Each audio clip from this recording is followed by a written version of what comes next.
What's up, guys? I want to show you a little bit about my water situation. Tomorrow I have a job that I can't, I've used a lot of water, a lot of flat work and so forth. And they have a well, and I can't bring my big water buffalo trailer, my 1,600 gallon trailer, because of the way you access the property. It's up like a hill, it's all rocky and so forth. And plus the closest fire hydrant to fill that big sucker up is probably a couple miles away. So it's not safe and not gonna do it.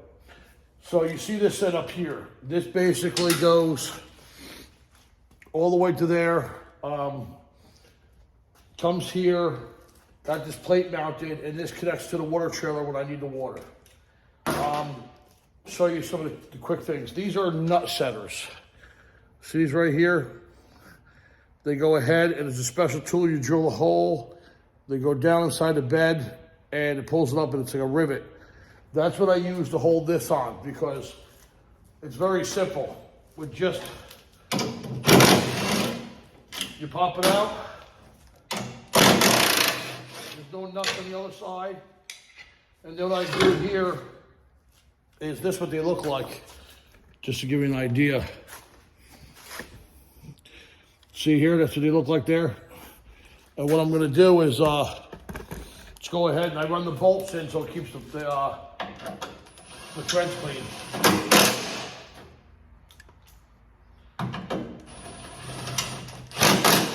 So now what we're gonna do is we're gonna put a 330 gallon tote here with a small jumper line that I have that I connect to that. So I'm gonna go ahead and pop this off, and we're gonna load the tote on. I'm gonna show you how. We have 525 gallons. The tote was actually already filled with rainwater. It rained so much that I filled everything up, and I just filled that one up as well. So that one there holds 330 gallons plus the 525. All right, so I'm gonna show you how we set up the tote next. Now, before we load this up into the truck, I wanna show you a few things. We got the valve this way. We got our jumper here.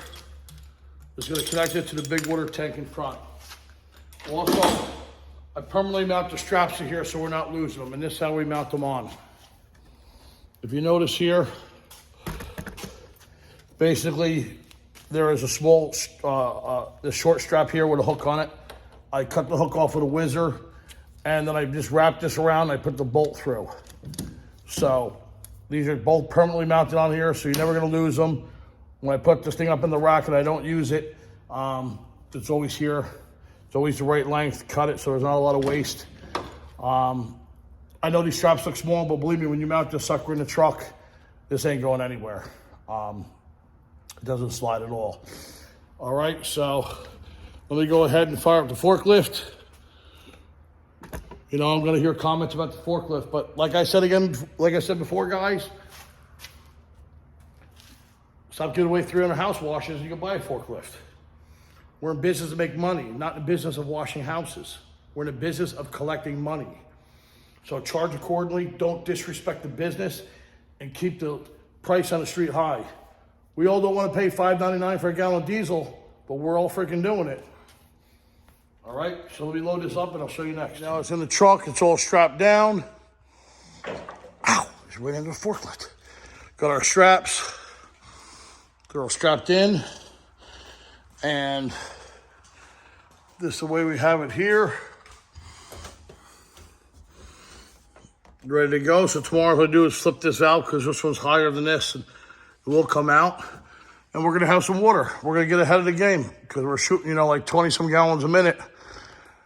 And nothing's worse than waiting on water. So we have 525, we have 330, and we're all set.